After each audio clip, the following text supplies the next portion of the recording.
Bharuch APMC market સામે આવેલ ઈટવાલા petrol pump પર સીએનજી પુરાવા લાઈન તોડી વચ્ચે ઘૂસેલા ગાડી ચાલકને પંપના કર્મચારીએ ટોકતા ગાડી ચાલક અને મિત્રએ પંપના 2 કર્મચારીઓ સાથે છૂટા હાથની મારામારી કરી, જે પંપના સીસીટીવી કેમેરામાં મારામારીની ઘટના કેદ થઈ હતી।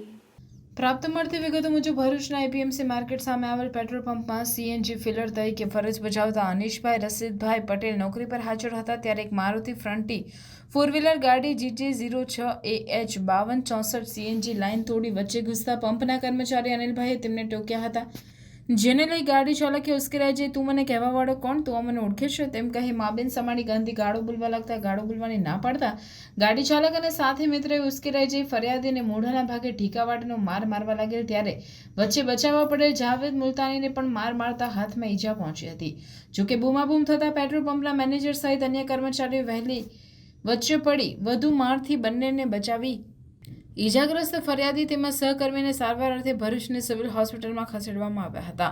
ફરિયાદમાં જણાવ્યા મુજબ ગાડી ચલાવનાર જીયા સલીમ મોલવી રહેવાસી કંથારિયા તેમજ તેનો મિત્ર જકરિયા હોવાનું સીસીટીવી ફૂટેજમાં પ્રાથમિક વિગતો સામે આવી છે। અનીશ પટેલે મારુતિ ફ્રન્ટીના ચાલક અને સાથીદાર સામે Bharuch city B division police મથકે ફરિયાદ નોંધાવતા પોલીસે ગુનો દાખલ કરી સીસીટીવી ફૂટેજના આધારે તપાસ હાથ ધરી છે।